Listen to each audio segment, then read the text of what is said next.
The imperialist rereading of World War II is an attempt to re-understand the nature of this great event not simply as a battle between good and evil or between democracy and fascism, but as a stage in the history of imperialist rivalries that began in the 19th century and continued with new forms of power in the mid-20th century. In traditional narratives, World War II is usually told by focusing on figures such as Hitler, Mussolini and Churchill, and is understood in terms of the ideological confrontation between fascism, communism and liberalism, but the imperialist rereading challenges this moral and ideological framework, and interprets the war in the broader context of the history of colonialism, resources and world domination. In this view, Nazi Germany is not simply an evil force, but an actor who entered the field of colonial division later than others, competing for living space with older powers such as Britain and France. This interpretation holds that World War II was in fact an attempt to redistribute global resources, an attempt in which former imperialist regimes fought to maintain their supremacy,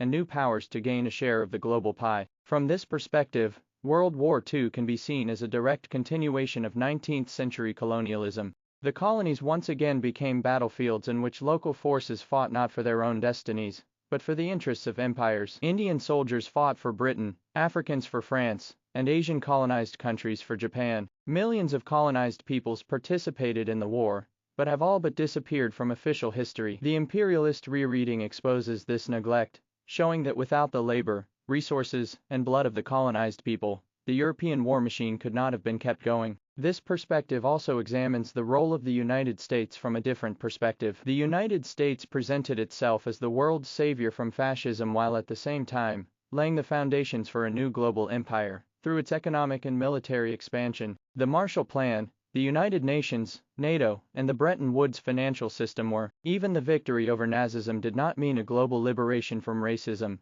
Structures of discrimination and colonialism were reproduced in new forms. On an intellectual level, this reinterpretation also critiques the ideology of Western civilization that presented war as a struggle for human values but, in reality, maintained the same hegemonic logic. By focusing on tragedies such as the Holocaust, the media, official historiography, and the Western educational system marginalized other imperialist aspects of the war. While millions of people in Asia and Africa fell victim to the economic and military policies of the imperialist powers, they marginalized the dominant narratives of this suffering. Today, scholars are trying to recover this hidden history by examining colonial archives, economic documents, and the memoirs of local military personnel. They show how resource extraction, labor transfer, and the use of colonies for military production played a crucial role in the victory of the Western powers. For example, the production of Malaysian rubber, Indonesian oil, African coffee and cocoa, and South American minerals were all part of a global network that operated behind the European fronts. The imperialist rereading also critically examines the concept of post-war globalization. The world that emerged after 1945 was not a free world, but one dominated by the capitalist system and the competition of blocs. In this world, institutions such as the World Bank and the International Monetary Fund were a continuation of the same logic of resource distribution and economic control that had previously been applied in the form of colonialism. In other words, the post-World War II order. It was a form of colonialism without a colony. In the cultural sphere, this perspective also shows how Western cinema, literature, and media shaped the image of war in such a way that white heroes and European soldiers were placed at the center, while the contributions of Asian and African peoples were almost ignored. Hollywood films transformed war into a moral myth, in which the West was the savior of humanity and others appeared only as the Black Legions. From an imperialist perspective, this representation is itself part of the continuation of cultural domination. On a philosophical level, this reinterpretation emphasizes the link between war and modernity. Technology, science, and industry,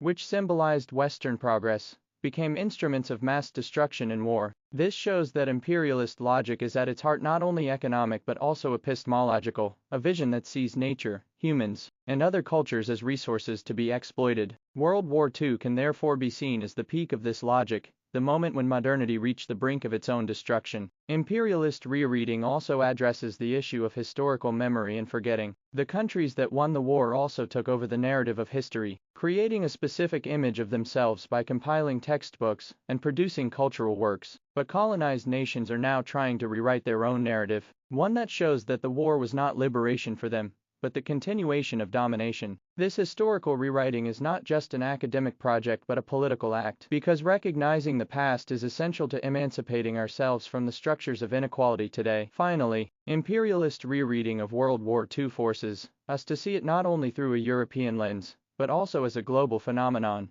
one in which power, wealth, and ideology were redistributed on a planetary scale. This perspective can free us from moral simplistic assumptions and help us understand that modern history, even in its heroic moments, has been shaped within structures of domination and inequality. The imperialist reinterpretation of war is ultimately not simply an attempt to correct history, but an attempt to understand the present. For today's world, with all its institutions and orders, is the direct legacy of the same war that collapsed old empires and gave birth to new ones. Because recognizing the past is essential to emancipating ourselves from the structures of inequality today. Finally, imperialist rereading of World War II forces us to see it not only through a European lens, but also as a global phenomenon, one in which power, wealth, and ideology were redistributed on a planetary scale. This perspective can free us from moral simplistic assumptions and help us understand that modern history, even in its heroic moments, has been shaped within structures of domination and inequality. The imperialist reinterpretation of war is ultimately not simply an attempt to correct history,